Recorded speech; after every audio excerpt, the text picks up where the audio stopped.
Okay, well, again, listen, I'm looking forward to tonight's show because I feel like I'm a bit of a kid in a sweet shop. I've had the fortunate or been privileged to speak to some great people from Kyokushin over the last few weeks.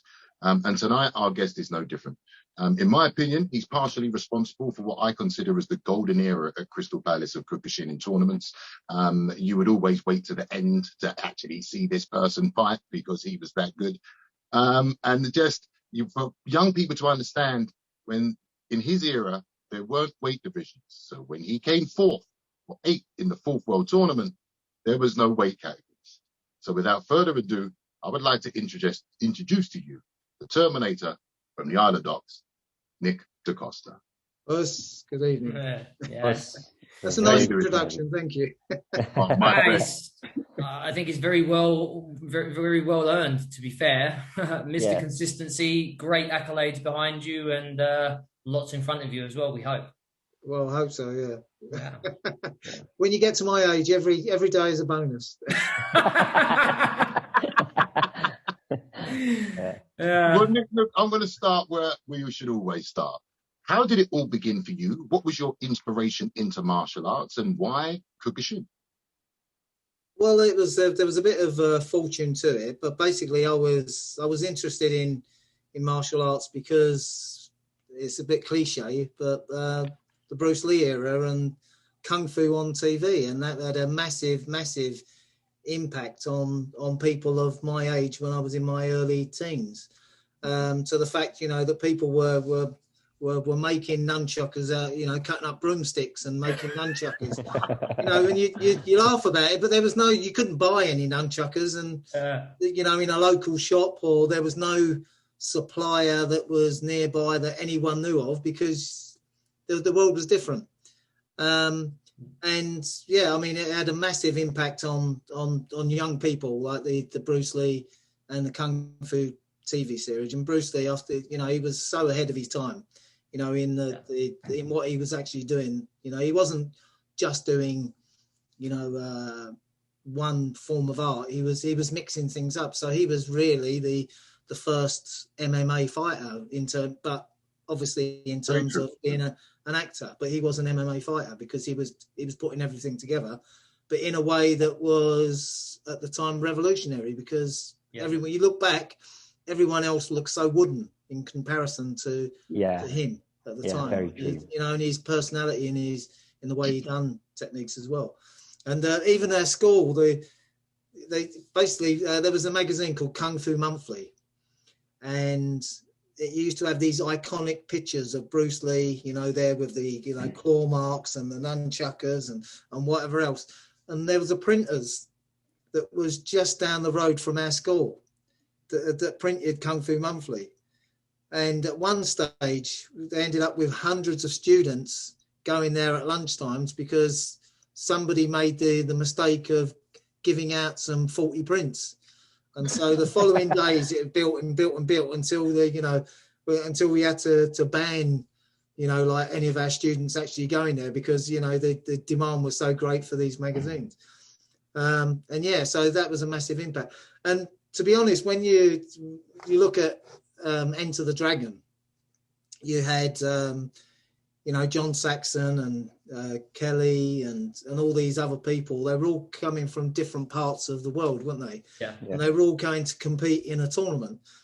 And it was a bit like that when you were going to fight in tournaments abroad, in that you thought about it. It wasn't a case of, I'm just going to fight. Or where I'm training, I'm not just thinking about what I'm doing at the moment. I'm thinking somewhere in the world, whether it be Europe or the other side of the world, someone is training to actually beat me.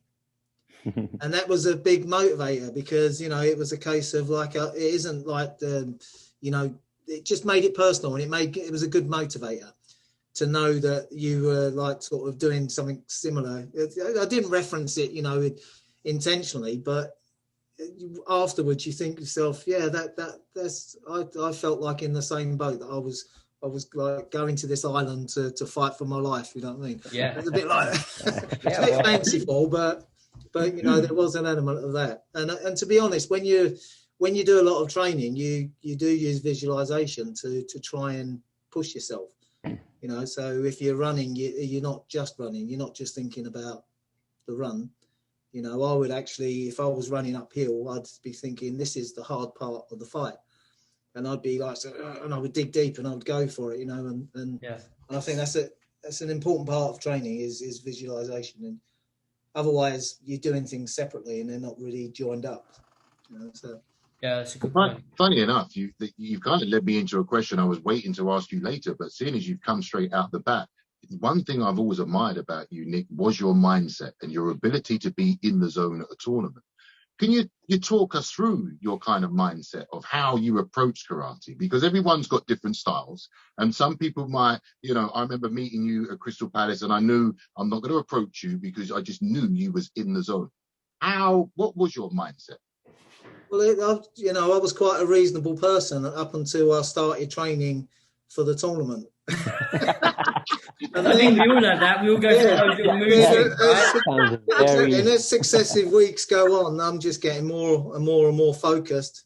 Yeah.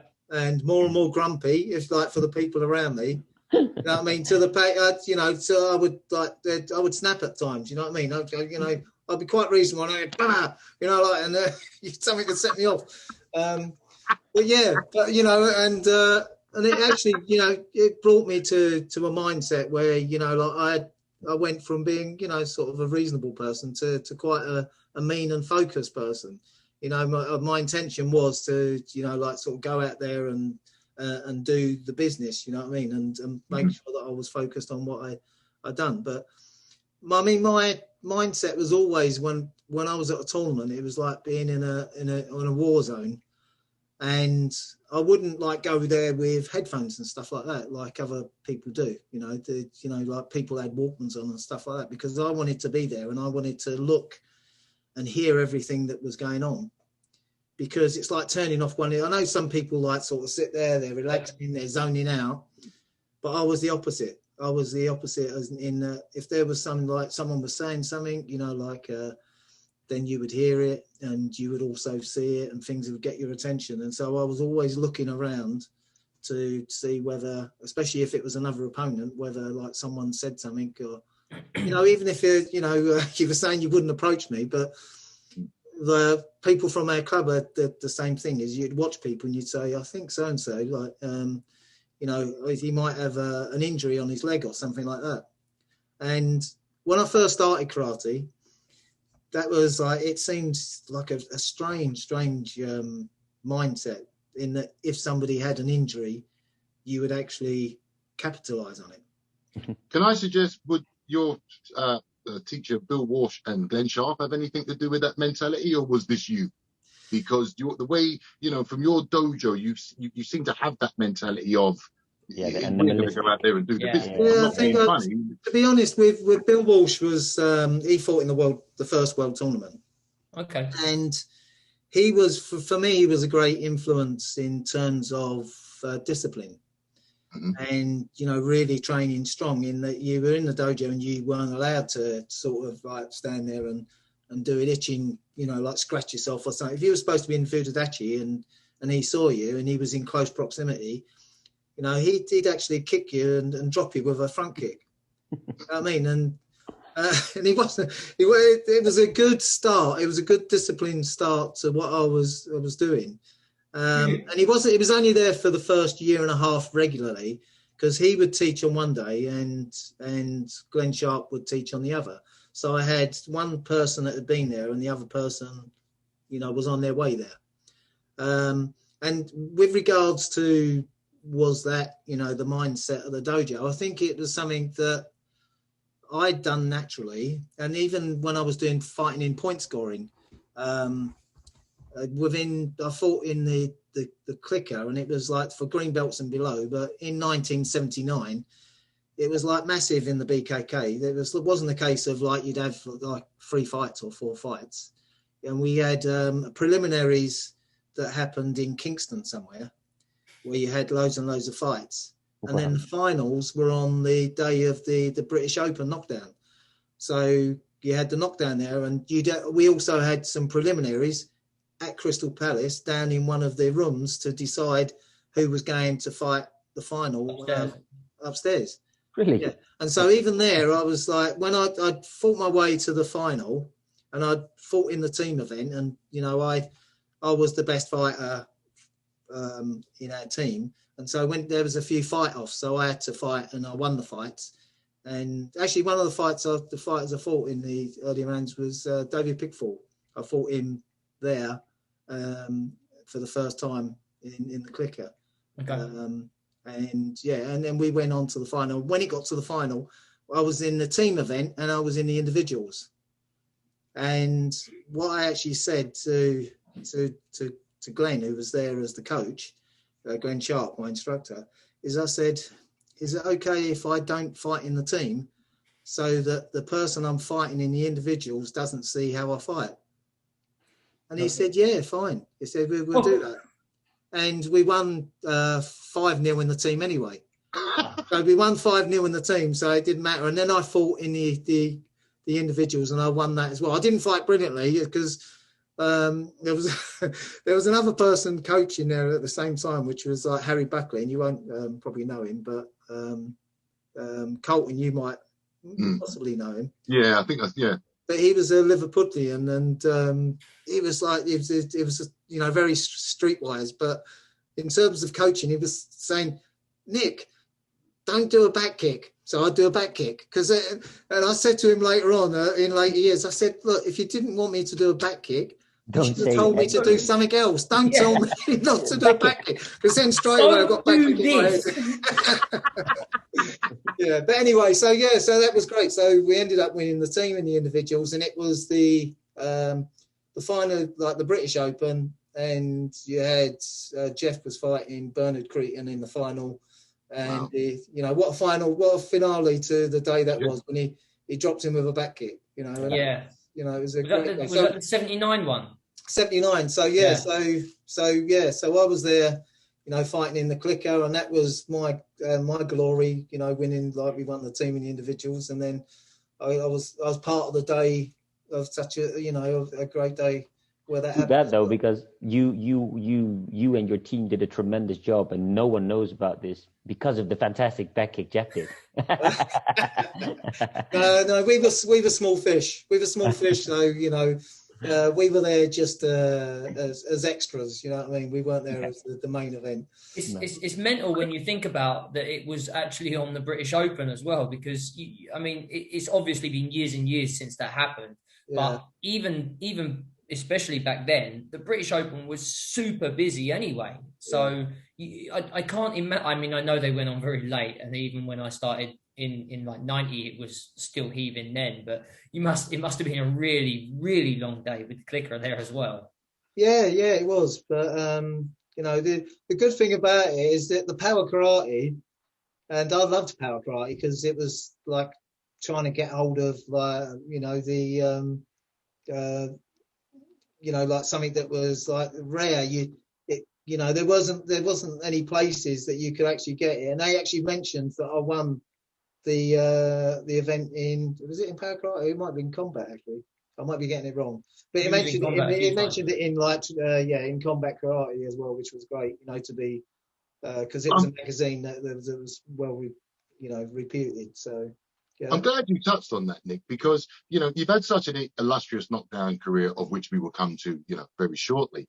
But, not many might know how good you were at the point scoring art. And I'd like you to, if you can, talk us through the Wuko World Tournament that you attended, because, as you were coming up through the ranks, you were sharp in both disciplines.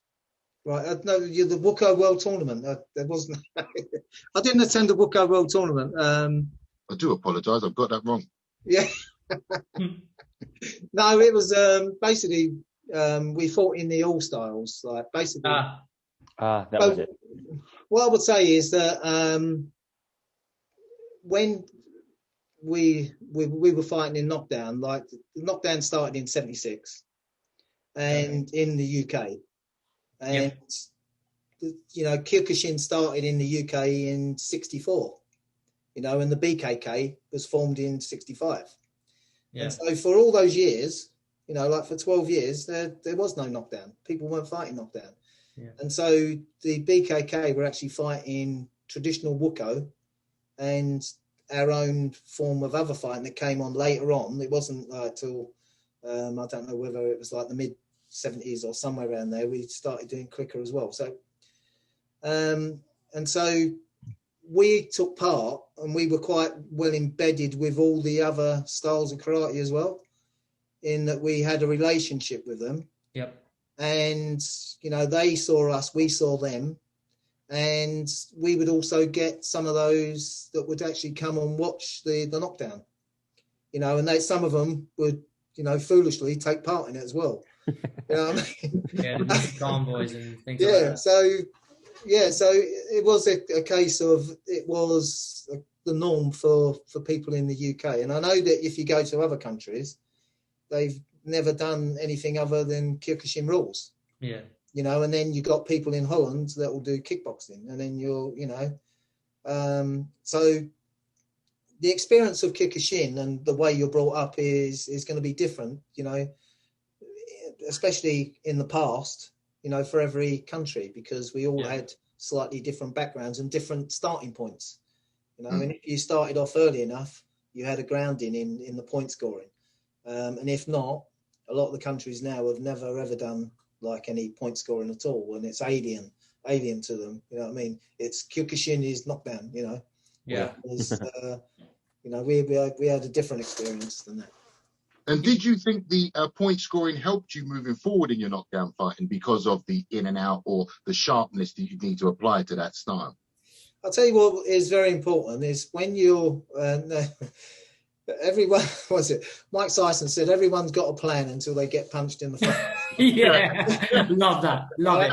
And if you're looking at Wuko fighters and you're thinking, they're all doing all this moving around, it's you know, like they're together, and then it stopped, and you can be quite dismissive. But if you're on the mat facing one and someone hits you in the face, you know, with a punch or a kick, and you didn't see it coming because they were that fast, you know what I mean, then it has value. And the value is that if you hit someone first, okay, and you affect them, then straight away you've got an advantage in the fight, but you have to add to it. You know what I mean? And so you either hit them and get back out, you know, so that they don't come back at you, or you hit and then you pursue the effect of that hit. So basically, you've adopted Cobra Kai. Well, yeah, hit first, hit hard, no mercy. Exactly. Nick Da Costa's motto came from Cobra Kai. No, it precedes Cobra Kai. You know, this is in the sort of late 70s. You know, but it's true. If you experience things, then you have a greater appreciation of what they can actually do for you. And if you don't, then you know it's different. You know, it's the same as if you do Thai boxing or anything like that. When you do point scoring, basically you throw your body at any angle that you can to get closer, to throw the technique, to make the contact. Okay, but because it stops straight away, it doesn't really matter what the form of the body is sometimes.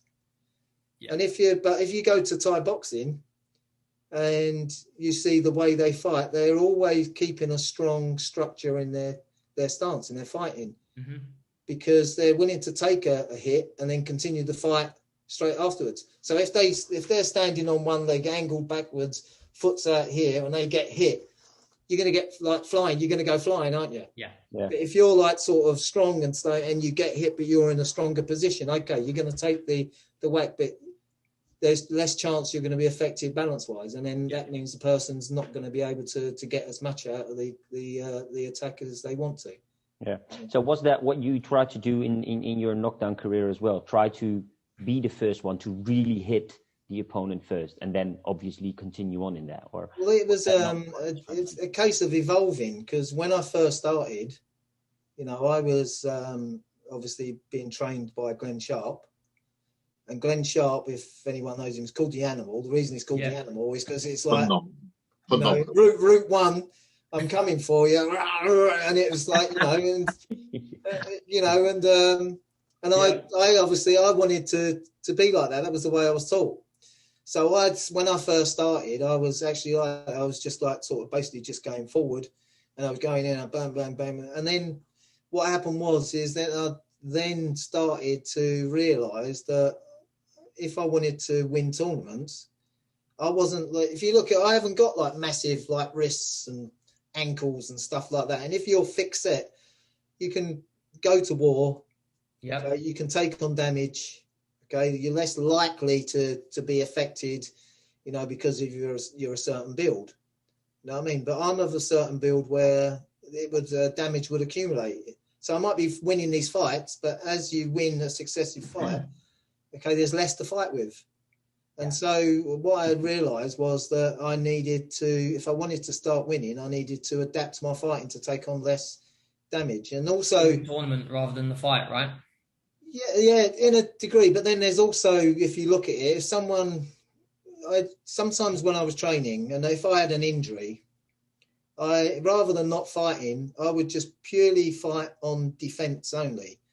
So I would be fighting someone, and my aim was for them not to be able to hit me once. You know what I mean? And basically, so I was doing that. So if I had an injury, I would do that. And then what happened is then I would, and if the person can't hit you, then they can't beat you, can they? Yeah. Do you know what I mean? So if you end up in a scenario where your perfect plan happens and you end up hitting the person, they're not hitting you, then there should only be one outcome. Yeah. And that was the ideal, my ideal fight was to inflict damage on the other person, not take any damage myself. And then so what I would do is I would fight like that. So I'd be like sort of, if it was ideal, if someone's coming forward, that's great, because I'd like, as they're coming in, I'd reverse, you know, instead of going backwards or sideways or whatever, I would catch them coming in, which multiplies the damage to them. Yeah. And then wear them down, find a weakness, and then as soon as you found that weakness, then go in for the kill. But to then I'm looking for a weakness or to create a weakness. Yeah, I think, I mean, I've watched obviously loads of your fights as all of us have, and I think you were really, really good on that. You know, you was cool, calm and collective, took your time almost, inflicted the damage, created the openings, and then all of a sudden it was like bang. And to be fair, really, really efficient at that as well. What I really liked about your style is the way you were in that era was a very, very strategic fighter. And that's what you can see in all of these all of the videos I've seen of you and the things that are on YouTube, because that's where I saw this. So the strategy, like basically going back to strategy, it wasn't a case of I would fight every fight the same and do that the same, because sometimes I would, especially if you're fighting in an open weight world tournament, you know, if you're trying to fight outside and you're fighting someone, you know, that's 6'6" or whatever, and you've got a long way to go to actually get past their guard and get in at them. And so what I'd actually do is sometimes it was the reverse tactic. I would just go in there and actually just constantly keep the pressure on all the time, stay on the inside and do that constantly. So I would like just, because also you've got different types of fighters, and basically the taller and bigger fighters, they're not used to fighting at the same rate as like a middleweight or a lightweight. Yeah. You look at the rates at which they can fight. So provided you can damage them, if you go in there and you work them and you get in there first, if you can get that first hit and then just keep going and going and going, and then because they're used to fighting a lot of the time at their own pace. Yeah. And all of a sudden, if you know what it's like training, if you're training and you're training at like sort of 90%, and then for real you have to go 100%, you see how quickly everything then drops. You know, your performance level just drop because you're not used. You think you've been there, but you haven't. You know, because when you're fighting for real, then it's that extra few percentages has a massive effect on you. Yeah, and I think that's a really important piece that you say there about the open weight, and there's such the variety of people that you could potentially fight as well. So it's not, and of course you was never the biggest. I mean, maybe at the latter end of your career you might have been heavier towards the end of the middleweight end, but you know, I mean, I think you said in '87 on the third day of the World Tournament, you weighed like 75 kilos or something, wasn't it? That was in my gi. I went on the scales. Yeah. And I was 75.5 kilos in my gi. In your gi. When I went there, I was about 78. That's what I mean, you know. So but what happens is you end up in a 3-day tournament, and like on whenever we travelled or like long distance, I never slept very well. So, and on that particular World Tournament, I was like sleeping for an hour or an hour and a half, and then I was awake. And Mick Thompson me and him were sharing a room, and he wasn't much better either. You know, he was sleeping like longer, but then he was waking up as well. And so at the end of like a 3-day tournament of not like sleeping, and especially if you've been there before anyway, like 3 days before, it just takes its toll on you. And and so like basically I was like with each day that's going past, I'm like getting more and more tired, and like mentally it's like, oh my God, this is like a nightmare. I hate this, you know. but they're there and you have to deal with it. It was a case of like I just, you know, I was in a situation I had to deal with it, and so, you know, I fortunately made it through to the third day, and you know, the results on that particular World Tournament were sort of middling, you know, like sort of a mixture of there's probably only 2 good fights out of 6, you know what I mean? And it's funny because the first fight I had, I was fighting a Bulgarian called Marinov, and Brian Fitkin like was saying to someone, he said, watch this fighter. It doesn't waste a thing. You know, he's so clinical and so good and whatever else. Pressure. I was shit. I was really bad. I was clashing. I was like, everything was going wrong. And I actually injured my foot on the very first fight. So my instep, I'd done my instep in, which meant that after that, I think I threw 1 low kick, maybe 2 low kicks with that leg. Because if I'd hit with my instep, I would have been on the floor, because I'd done my tendons in my foot on the very first fight. So straight away it was like, and I'd never done that before. I've had like, you know, a bit of a kick on the thigh or whatever else in the first round. And that sort of woke me up to, you know, like sort of my defense and everything.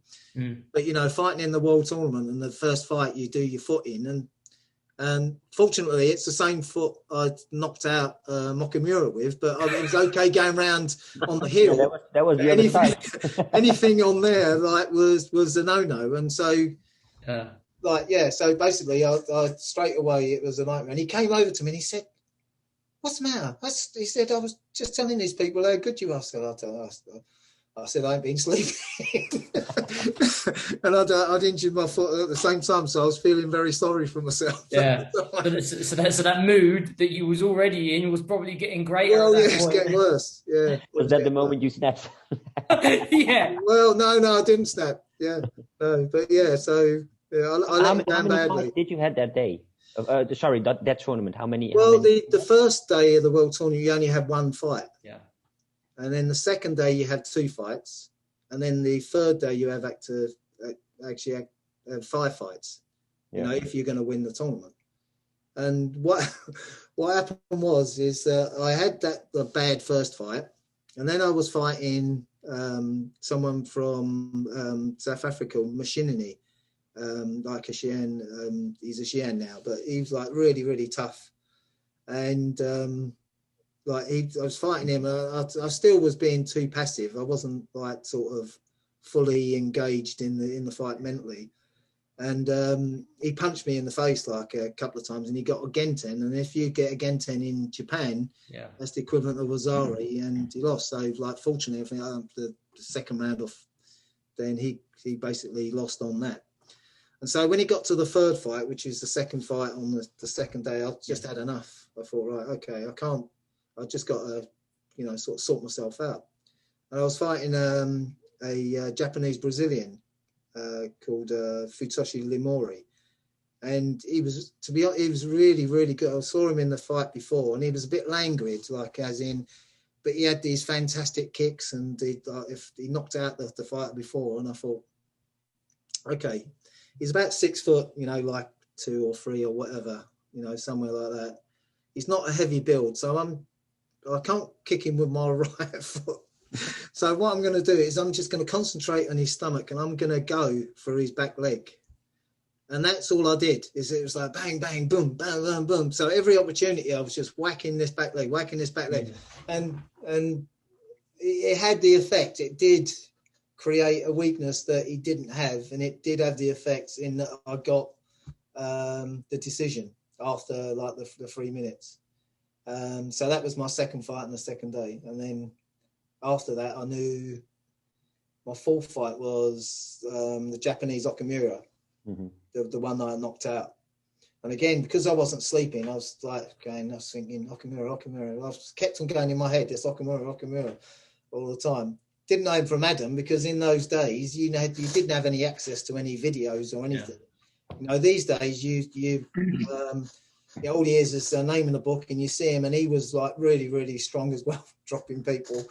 So if I was fighting these days, I'd be on YouTube, like checking everyone out. On those days it was a case of you just had to see them like in person, and then go, right, okay, I'm going to try and fight them this way. You know what I mean? So could he used your lack of sleep viewing on YouTube? If it existed, maybe, but it didn't exist. Yeah, exactly. Yeah. So anyway, what happened was on that second fight against the Japanese Brazilian, is I actually done my left shin in, because I kept on going bang. I kept going bang. Every opportunity I was going bang. So then I got my right foot. I can't kick with like more shigeris. My left foot I can't kick with more shigeris. And then I'm fighting this Japanese fighter that's really good. So I think I threw one low kick in that fight. He's a bit bigger than you as well, weren't he? It was heavier. So it was heavy. It was like in the high 80s, and I was in the 70s. And I threw one low kick that he blocked, and I remember thinking, oh, that hurts. But anyway, so it ended up as it ended up, and I caught him with Shihan Nick Da Costa, which all the Europeans and that were delighted with. Misha Wadel's like, was it wife or girlfriend at the time? His wife. The physiotherapist. She came out. What did you hit with? What did you hit with? Because there was no like sort of replays or anything like that. What part of the foot? Okay, I don't know.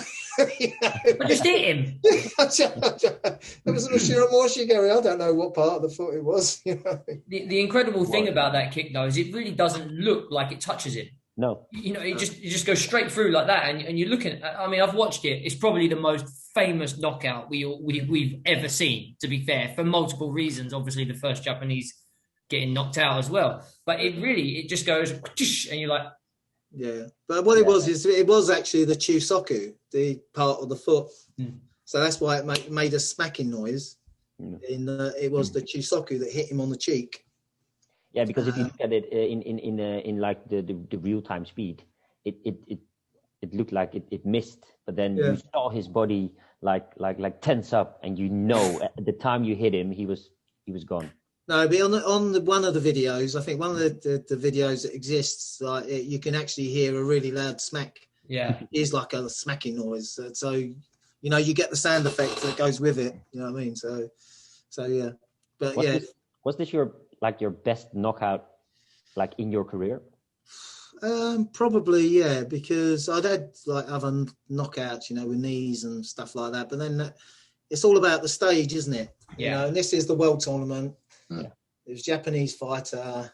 It was in front of Sosai. So on the video, like the videos, you can see Sosai like sort of watching the fight, and then he's going. Like sort of to somebody on the table, sort this out, because he's on the floor, you know what I mean? And it was about the occasion. So yeah. So in terms of techniques, it was good, and the occasion sort of matched it as well. Yeah, I think that's a phenomenal insight from someone who's been in the lines then over a 3-day tournament, because a lot of people have fought, and like we'll move on to the British right now, but how do you approach a British tournament after you've survived 3 days in a world tournament, obviously finishing 8th in a no weight category, which is, I think, one of the best achievements I've ever heard, because of the magnitude, like you say, the stage, and at the time when you was fighting. And that tournament a lot of people will argue is one of the best world tournaments that's ever happened. So, you know, how do you now take that experience into a British Championships? Right. How did you change? So basically, my first world tournament was 84. Mm-hmm. My other one was 80. So one was January 84, and because it would have been basically in November. Normally it would have been before, but something I can't remember what it was. But then they ended up putting it like a couple of months later into the January. And so basically it was one world tournament, which was in 84, and I'd fought in the British from 81 to 86. So I never fought in the British after that. Right. Because there was other tournament in 87. I was fighting in the Europeans and the World Tournament. Mm-hmm. In 88, I was fighting in Australia, so we weren't allowed to fight in the British. And then in 89, I fought. My last tournament was in the European Championship. So, and I retired there. So, yeah, I could have fought in one more British after that, but basically after 86, between 86 and 87, 88, I wasn't allowed to fight in it. So it was only one world tournament that actually I'd fought in that affected you. Yeah, that you could actually say, you know, once you fought in that, how did you fight in that? But if you look at the 84 British, okay, which is someone posted, I think it's Iqbal Dow posted on Facebook recently, and yeah, so it's the 84 British. It's, you know, Slough Kyokushin. Yeah. And if you look at all the fighters on that, it was all the top fighters were fighting in the British anyway. Yeah, for sure. You know what I mean, so it wasn't like a massive come down to fight in the British. By the time like 86 came along, and I was in 5 British finals in a row, then it was getting a bit like samey. You know, the challenge was getting to the point where like it wasn't as exciting anymore. And so actually having those other tournaments, you know, where I wasn't fighting in the British was a bit of a godsend really, because I was up for those. You know what I mean? And it was more exciting, you know, like sort of fighting in the Europeans, fighting in the Commonwealth, fighting in the World Tournaments. Yeah. You know, that was more exciting. You know, so yeah. But yeah, like I said, the British, like straight after 84, it was all top fighters anyway. You know, I think the golden era, I don't know, you know, everyone else can have their opinion, but I think that period with you, Glenn Sharp, Felix, Mick Thompson, just so many great fighters. And imagine you saw them all in one day perform at their best. I can't remember a period in Crystal Palace for that golden era. Those 4 years were just phenomenal. And I've got to thank you personally for giving me some of the best visuals I've ever had. And even my mum said, say hello to that man, because I remember she used to cook the chicken and she said, I love when he fights, and that's no joke. So she said hello. Well, yeah, the thing with the British is it was such an exciting tournament. You look at, I mean, if you go back and you look at some of these videos and you just the sound, you know, people are playing the horns. You got, you know, the other styles like the wushu, and there was like taekwondo, and there was other karate styles and whatever else. They were all taking part, and there was a real sort of electric atmosphere that you know, doesn't exist at our tournaments anymore for one reason or another. And so yeah, when you look back at it, it is the golden era, and you sort of tend to measure things by the golden era, don't you?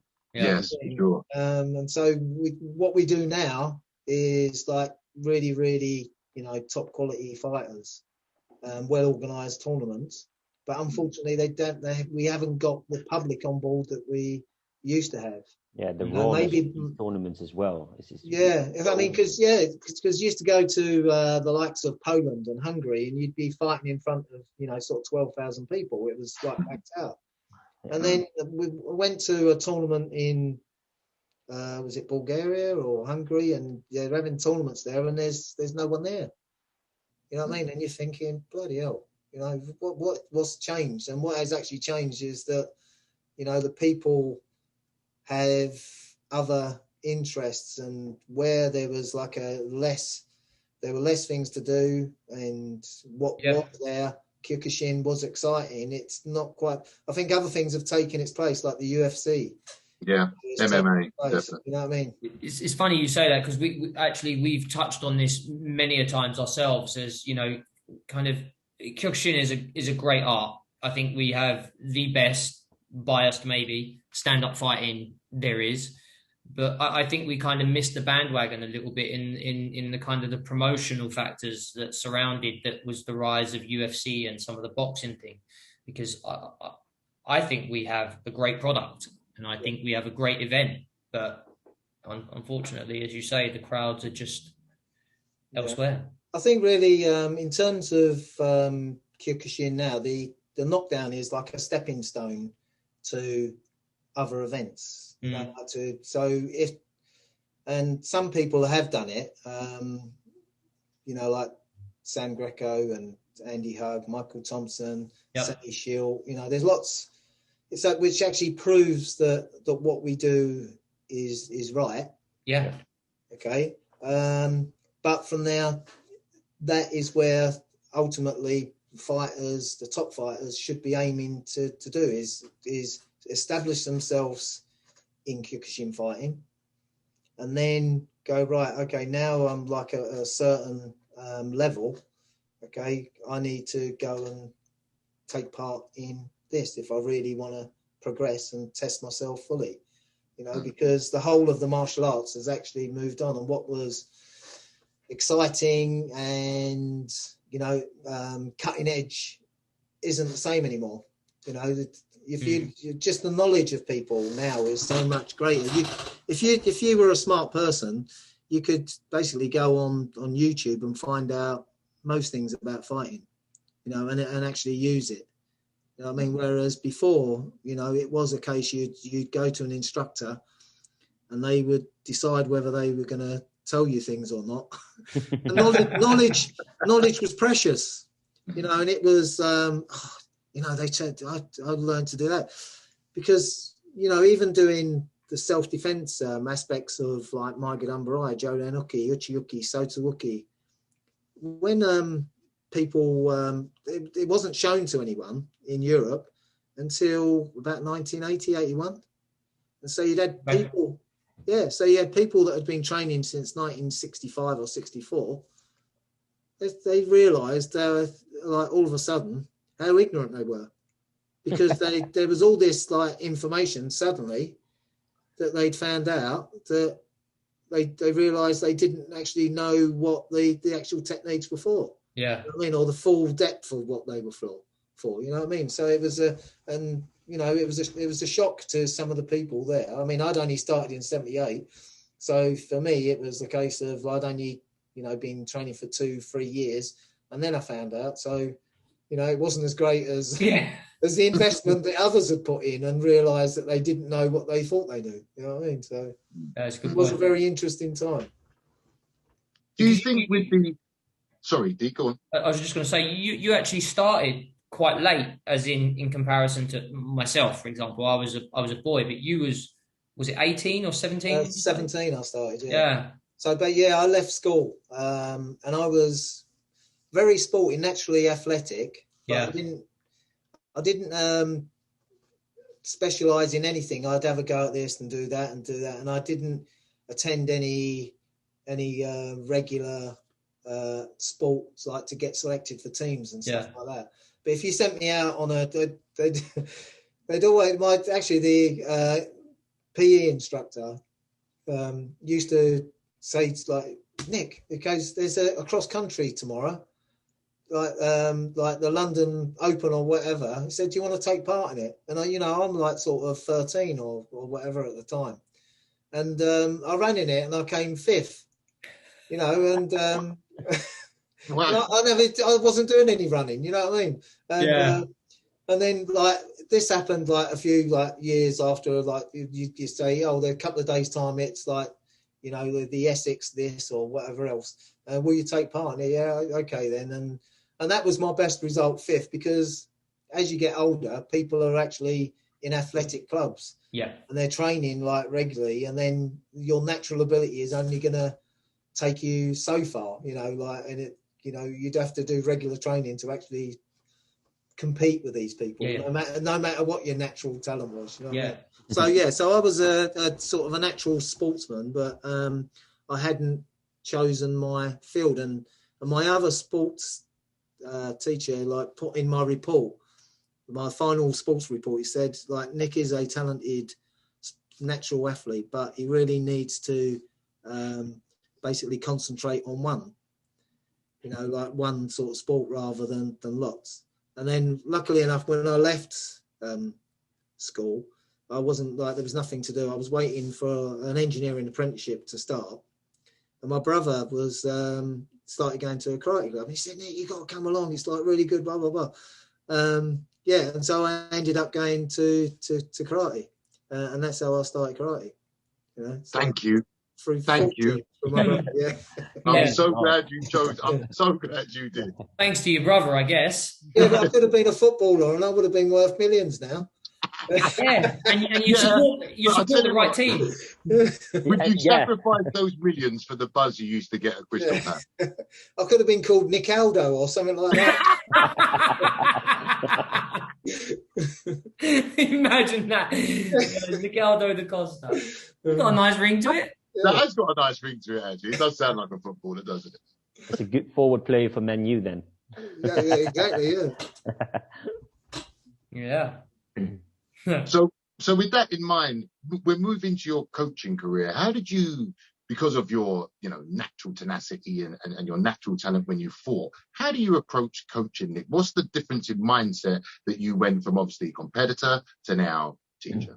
Yeah, I retired in '89. That was my last tournament, and fortunately, my wife, my girlfriend, who was going to be my wife for like a year later, she was a black belt in karate as well, and so like we started going out together like in 1985, and then she was training with me for a couple of years, and she wanted to do her fights and whatever else, which she did, and she didn't.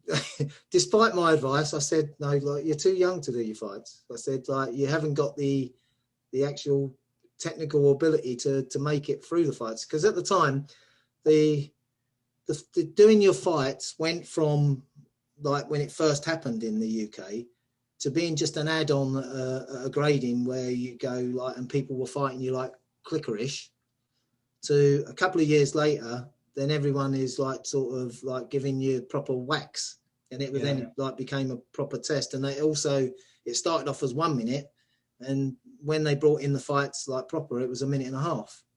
And so and also the girls were had to fight men as well. Yeah. And with the low kicks and stuff like that. So they took the low kicks out like later on. So anyway, yeah. So she was interested in fighting knockdown. There was no knockdown tournament for women at that time. And I was training with her, and I was actually, you know, like trying to get her to be, you know, develop her skills in moving, you know, and then also like stamina and weight training and stuff like that. And then she developed into a really good fighter, and then, you know, didn't lose any fights for quite a few years, you know, like in point scoring, and then also in knockdown as well. So like in the early 90s, I think it was about 93, I think, was the first knockdown in the UK. And basically she took part. She was one of the fighters. We had 2 test fights at the British Open again. And she fought Karateka, and Paula Young fought another fight. I can't remember the fight she fought, but so there was 2 fights to showcase it. And then we started having tournaments in the UK. But it was a very strange mindset, because basically women had never taken part in knockdown. And then it went from, you know, like sort of they might take a smack to they're trying to knock each other out. And that was weird, especially when your wife is taking part in it as well, because it's, you know, it just wasn't not the done thing and the normal thing at the time. And now you see like MMA, and you see women like sort of, you know, brutally, you know, like smashing each other to pieces, and you think, well, times have certainly changed, you know, like, but they have, you know what I mean? Evolution for the female fighter. And, they're doing everything. And the good thing about it was that we had a sort of large group of women in the BKK that were really, really talented, and at various various stages of their fighting careers. But everyone looked at knockdown, and they all sort of thought, I'd like to have a go at that. And then when the opportunity came along, we had loads of talent that would then go into it, and some of those sort of had a rude awakening because it wasn't the same as point scoring. If you've only ever done sparring and point scoring, and then you go into knockdown, especially your first knockdown, you don't realise how tired you can be and how bad you can feel after one fight. I was literally going to say the same thing, because we all have remembered our first fight, and it's and then you've got to go and fight again because you've won. You know what I mean? You think, you know what I mean? You felt bad enough the first time, and then you were at full health, and then there you are, your throat's burning, your chest is burning, and whatever else, and then you go out to perform, and you don't realise what you can do until you've actually gone and done it. You know what I mean? And that's the lesson they learn. But it was funny because I ended up being the coach of the women, the women's the BKK women point scoring and knockdown. So I, which was handy because my wife was part of the squad.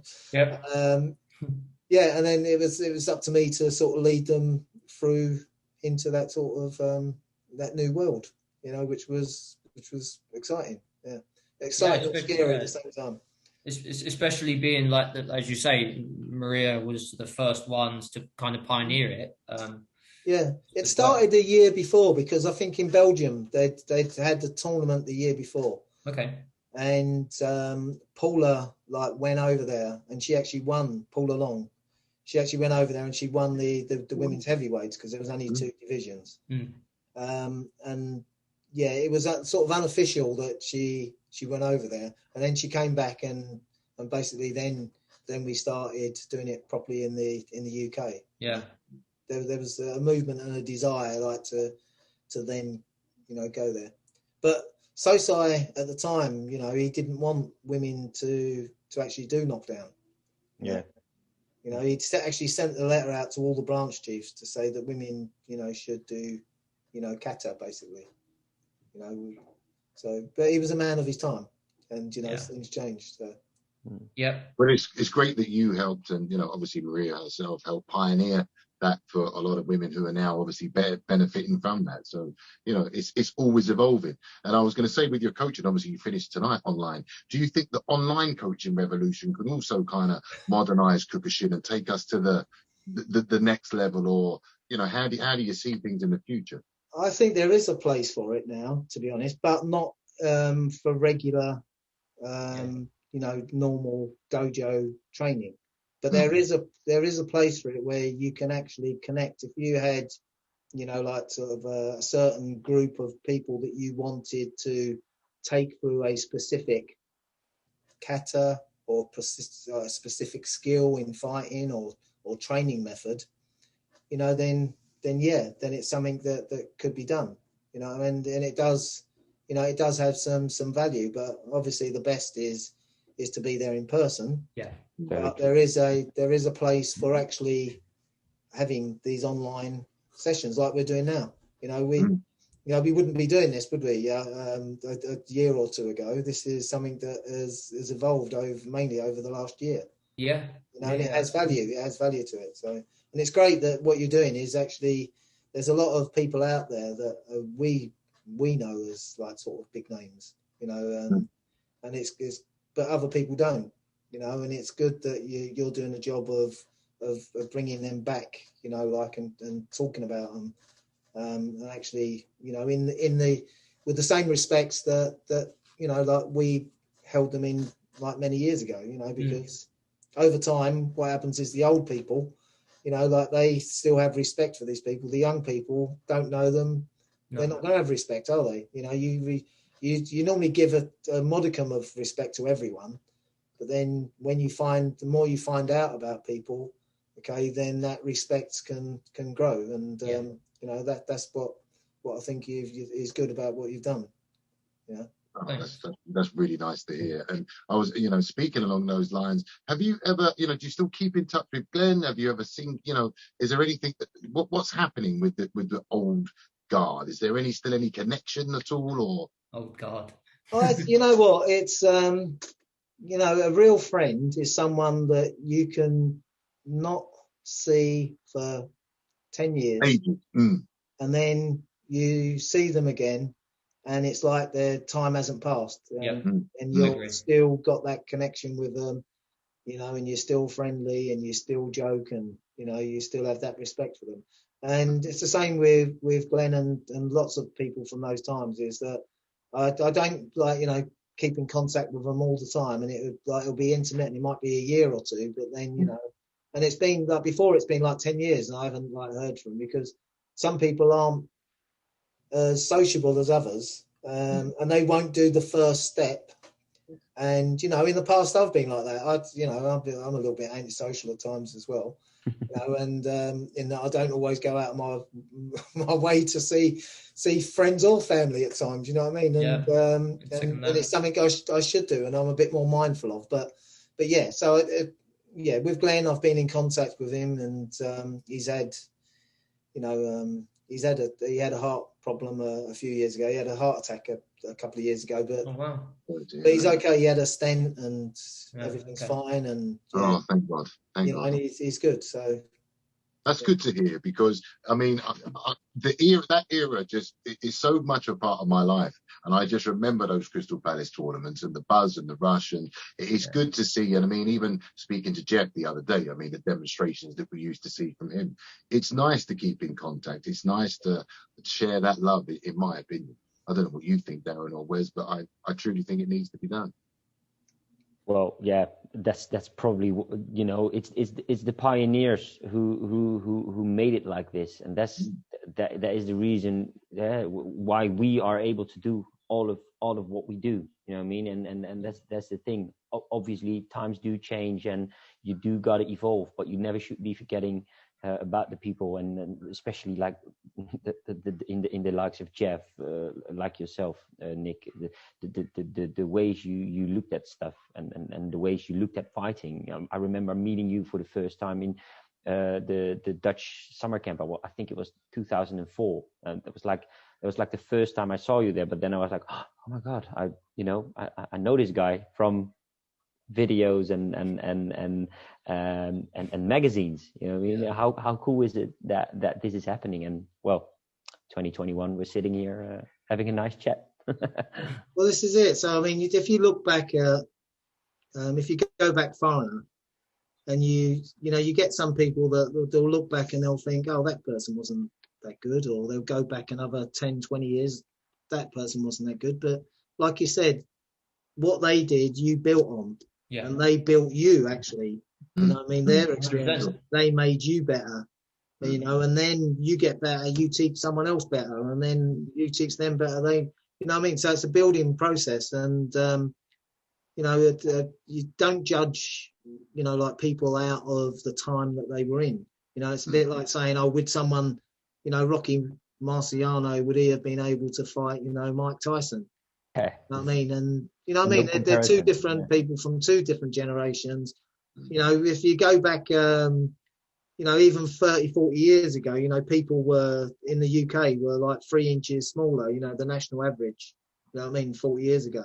You know, so people are bigger, you know, people have learnt more, there's more science involved, you know, there's people who are more muscular, their fitness is greater. And so you can't really judge them, because if that person had been transported into the future and had the same opportunities, you know, they might be better than the person you're judging them against. You know what I mean? Yeah, absolutely. And I think Jeff mentioned it many a times when we were chatting. He said, you know, the details potentially weren't there back then, and you alluded it to yourself. You know, didn't find out what Jordan Uke, etc. was for until 1980, but they'd been training for 25 years, potentially 15 years or whatever it was.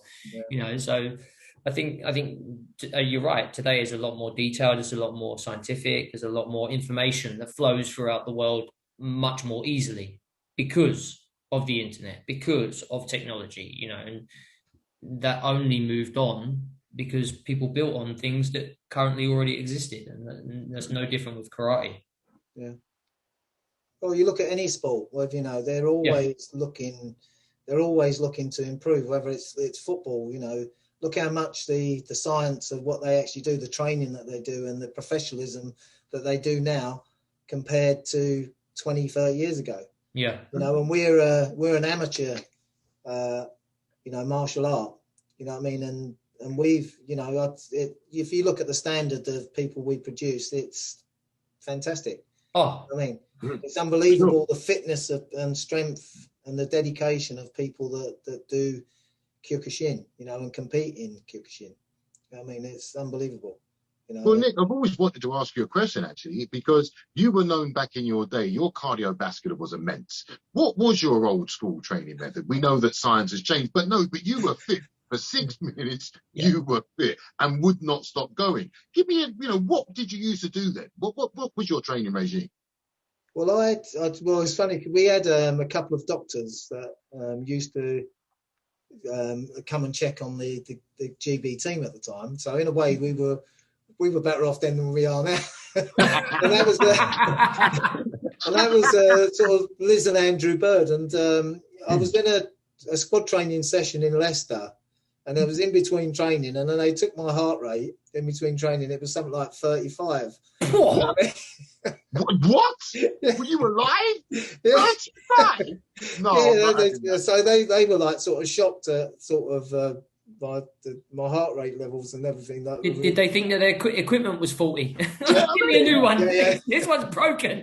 But yeah, I used to be honest, I always, when I actually formulated, you know, a way of training. And it wasn't a case of when I started Knockdown, you knew how to actually train, because nobody actually gave you a program or gave you a route and said, this is how you get ready to fight in Knockdown. This is what you do. It was a case of it evolved, and it evolved like from like the instructor, you know, like it's in the way they trained, but then you also had the fitness side of it as well. And, so you had information from like the squads. To be honest, the most influential person in terms of fitness, and this is going to be a surprise for you, was Joe Clarinino.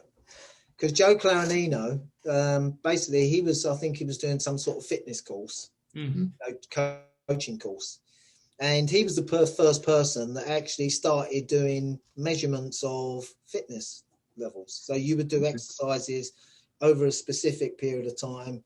You'd measure like how many or how well you've done, and then you'd look to progress on that the next time and the next time and the next time. And he also was the first person in the BKK to bring in the beep test, you know, like that all the athletes were doing at the time, you know, where you'd run a certain distance over, like where the beep would go and then you got to run in the other one and stuff like that. So I sort of picked up like some of that, but mainly I sort of came up with my own sort of plan of fitness, and I was doing like a split level in terms of weight training. I would work the legs one day, I'd work the arms and that the top half the next day.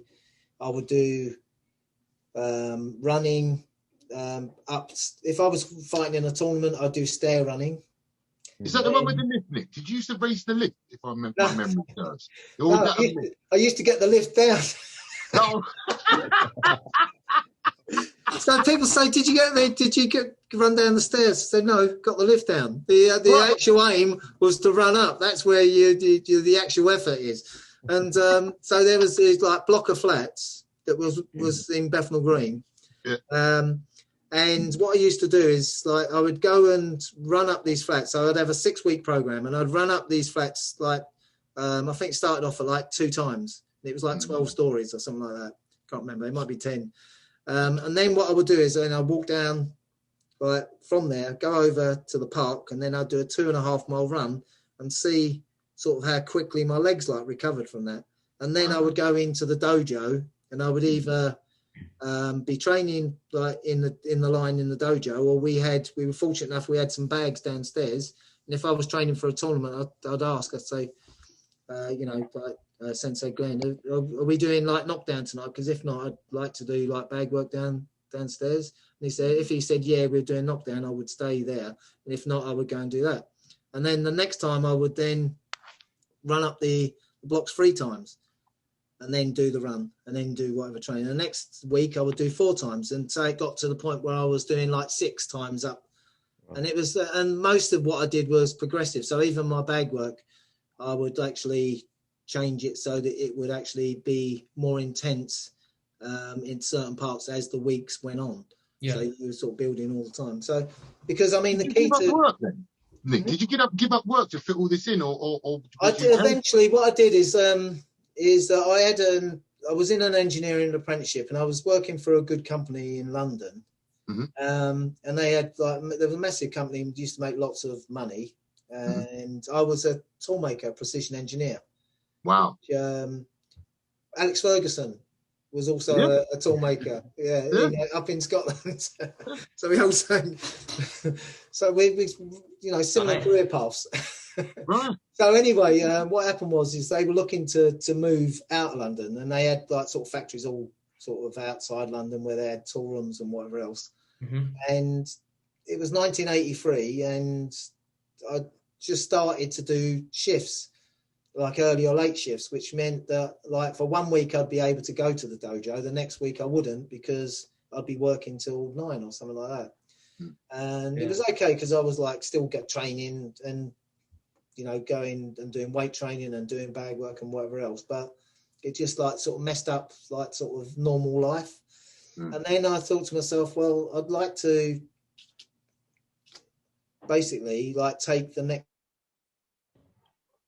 step, because if I looked around the world, other people were training more seriously than I was, and we were in the UK. And you had to have uchideshis that that were training like full-time living students. You had Dutch fighters that were making a living as kickboxers, and you had people that were training for months at a time in the army in Hungary and whatever else. So I thought to myself, well, if I sort of want to compete with those people, I've got to take the next step. So what I did is I actually said, I'll take redundancy. So I left, and then that allowed me to then do my own thing. And I do like sort of little jobs every once in a while, like just to get some money in. But I was lucky in that my mum had like a 4-bedroom house, and she was basically in. My mum and dad, they got divorced like years earlier, and she was in a relationship with someone, but she's got time like sort of going abroad to Greece and Malta and Italy and all these other places. And she actually had her own little company that she worked during the day. And so I'd be at home working or training during the day, and then I would go out to train in the evening. So we'd sort of never see each other, but when I came in from training, there'd be a dinner there for me, which was nice. So I was lucky in that I had that I didn't have to, I wasn't forced to go out and make loads of money, to actually survive, because I could have a small amount of money and still do what I wanted to do. And whereas like you had the likes of Graham Walden, Noddy, I was quite a harsh critic of Noddy. Because I sort of saw the potential that he had. He had a fantastic low kick. Yeah, and he was like really good. But he also had asthma, and he also had a family. And so I was always in my head, I was like, used to think, oh, for God's sake, if you want to, be better than this, you got to train harder than that. But he had, a wife and 2 kids at home that he had to try and support. Yeah. And so, even when he got selected for the World Tournament in '87, he ended up like I think he took a job as a milkman or something temporarily. And then what happened was he got the sack because he was training. I saw him on TV.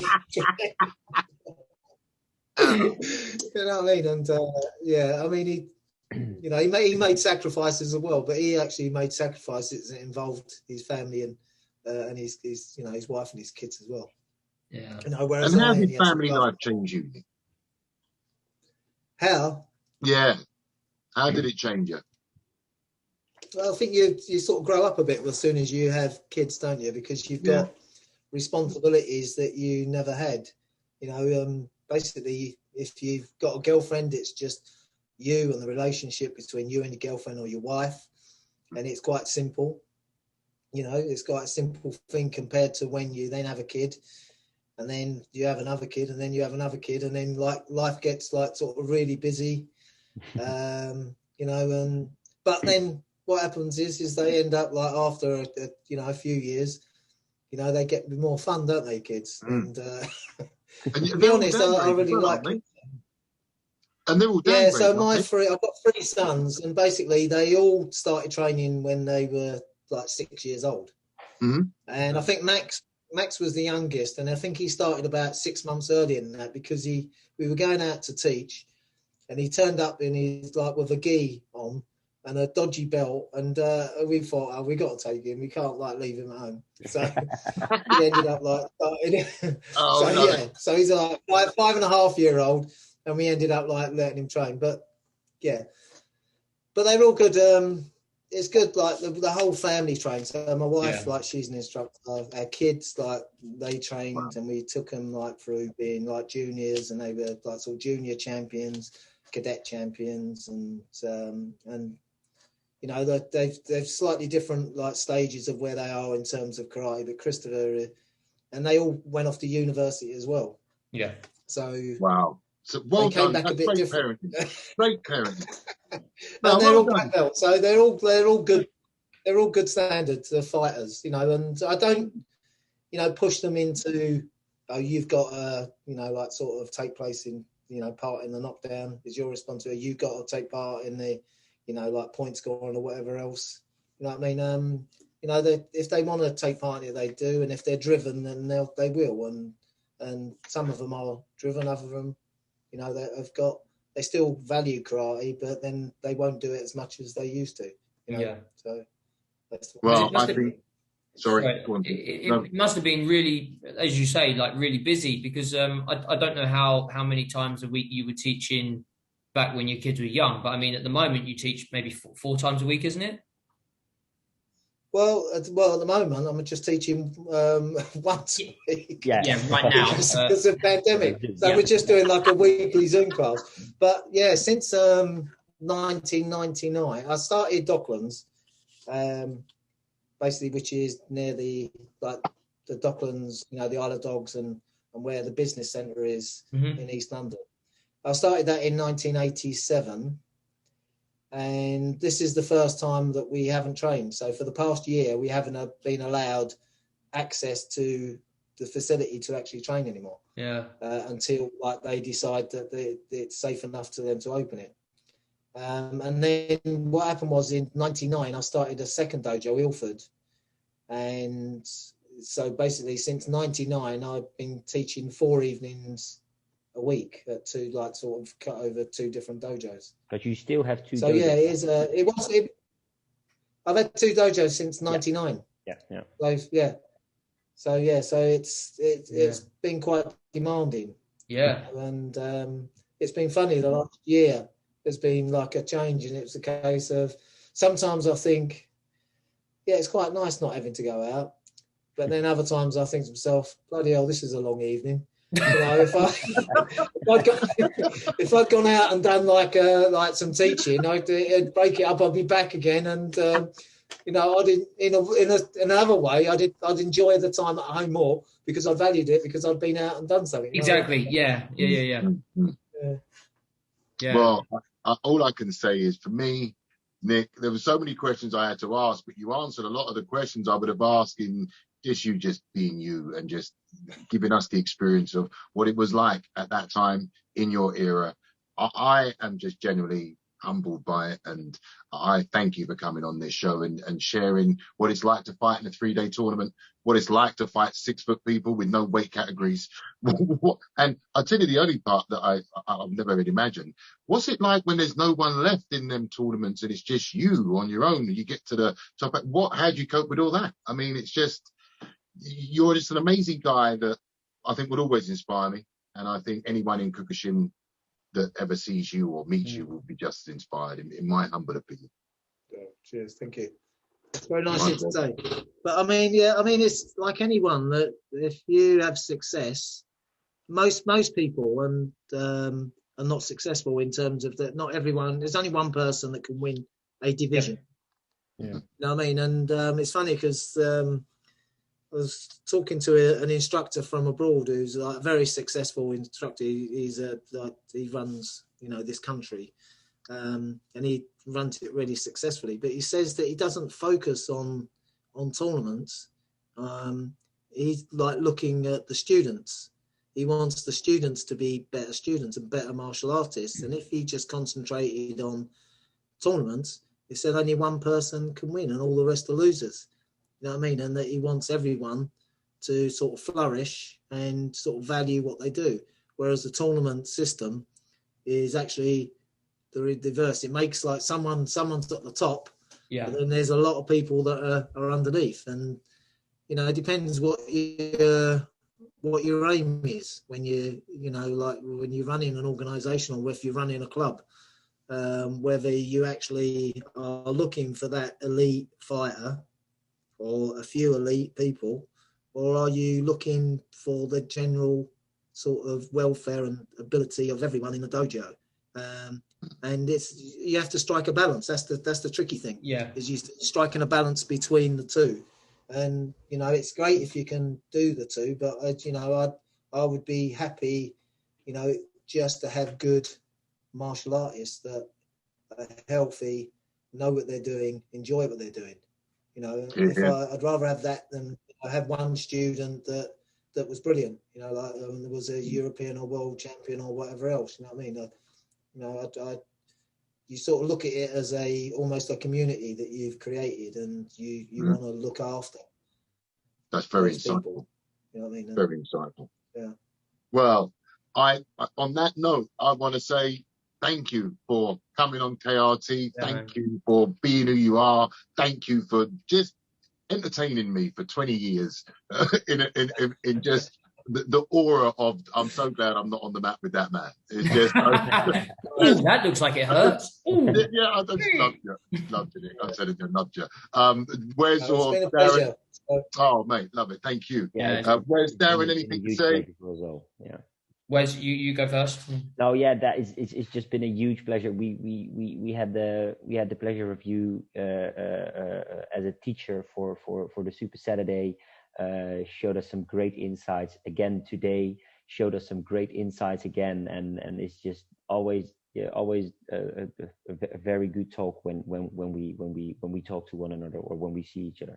So it's just I can't wait for the next time to actually meet in person again, and then do training or just have a little talk with each other, and hopefully everything for you, the family and the club keeps on going the same way as now. And a big thank you from us. Thank you. Appreciate it. Yeah, I mean, thanks very much for having me anyway. So it's nice to be in amongst the other names that you've had, and it's a privilege. So yeah, it's been good fun. No, I think you're very well earned in the community in general, not just the name. I mean, we've been very fortunate, of course, and no less today, but you've done amazing things, and obviously I'm in the same organisation as you in country-wise, in the BKK. So I think you've been very, very instrumental in the development, and the details you went in today just shows that for the BKK and your dojos and your students. And I think it's really important that people are able to get that insight, because as Carlton said, maybe back in the day, a little bit frosty on the mat, etc. Mate, I was the same. I was there to work and not to smirk. It was I was the same. Not that I was being grumpy or anything, but you probably, and I think we all had the same attitude, that we were there to win and do the best we can. So thank you ever so much for your insights, and your time, more importantly, because you are a very busy man with your dojo, with your family, and as you say, it's not easy to fit everything in. So thank you very, very much. Well, that's great. Keep doing what you're doing. Likewise. I'll see you. Hopefully, I'll see you all in person soon. Yeah. I mean, absolutely, that's the dream, right? But we're not sure when it becomes a reality at the moment. But just before we finish, a little shout out to obviously all the people that support us: the Marshall Way, Luke, the Drew Experience, One Kyokushin, and Kyokushin Shuffle. They've been great platforms that have supported us and Kyokushin in general. So thanks as always to all of you, and obviously everybody that turns up to either watch us, train with us, and get involved in Kyokushin in general. Keep doing what you're doing, guys, because it's really important that we come out of this pandemic strong together. So, Carlton? Oh, well, I'm just going to wrap it up again with, I thank all three of you for inspiring everyone within Kyokushin, with your teachings, with your love. And yeah, I've had a happy life. Just to visually see all three of you at your peak fight has been good enough for me. You know, I can't say no more than that. Thanks, man. Right, thanks very much, Carlton. You're welcome. Good job too. Yeah, it's good. Yeah. Very nice of you to spend the amount of time you're doing, putting on things like this, which is great. Absolutely. My pleasure. Yeah, I mean, Webster's Media is a big part of what we do. So check him out. Yeah, he's really good at what he does. Thanks, guys. Right, thank you. And subscribe. Just forgot to say that. Subscribe to their channel, watch their pods. I can't go into too many details, but if you go on their YouTube channel, there's a special guest that everyone in Kyokushin will know. I think it's worth a watch. Take care. This is last week. See you all. Thanks very much. Bye-bye. Bye-bye.